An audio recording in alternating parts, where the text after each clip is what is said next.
ನಮಸ್ಕಾರ. ದಕ್ಷಿಣ ಕನ್ನಡ, ಉಡುಪಿ, ಕರಾವಳಿಯಲ್ಲಿ ವಾಸ ಮಾಡೋರಿಗೆ ಕಂಬಳ ಹೊಸ್ತಲ್ಲ. ಇದು ನಾಗಬ್ರಹ್ಮನ ಆರಾಧನೆ, ಒಂದು ಸುಂದರವಾದ ಜನಪದ ಕ್ರೀಡೆ. ಇದು ಪಾರಂಪರ್ಯವಾಗಿ ನಡ್ಕೊಂಡು ಬಂದಿರುವಂಥದ್ದು. ನೋಡೋದಕ್ಕೆ ತುಂಬ ಚೆನ್ನಾಗಿರುತ್ತೆ. ಜೋಡಿ ಎತ್ತುಗಳು ವೇಗವಾಗಿ ಕೆಸರಿನ ಬದಿಯಲ್ಲಿ ಓಡ್ತಾ ಇರ್ತವೆ. ಅದೇ ವೇಗದಲ್ಲಿ ಒಬ್ಬ ವ್ಯಕ್ತಿ ಕೂಡ ಅದರ ಹಿಂದೆ ಓಡ್ತಾ ಇರ್ತಾನೆ. ಎಂಥ ಆಕರ್ಷಣೀಯ ದೃಶ್ಯ! ನೋಡೋದಕ್ಕೆ ಎರಡು ಕಣ್ಣು ಸಾಲದು, ಆದರೆ ತುಂಬ ಕಷ್ಟಕರವಾದ ಕೆಲಸನೂ ಹೌದು.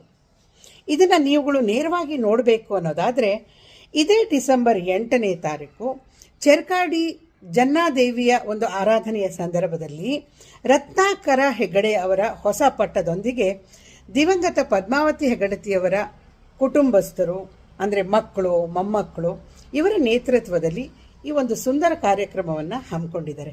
ನೀವೆಲ್ಲರೂ ಕುಟುಂಬ ಸಮೇತರಾಗಿ ಹೆಚ್ಚಿನ ಸಂಖ್ಯೆಯಲ್ಲಿ ಈ ಕಾರ್ಯಕ್ರಮದಲ್ಲಿ ಪಾಲ್ಗೊಂಡು ಇದನ್ನು ಯಶಸ್ವಿಗೊಳಿಸಬೇಕು.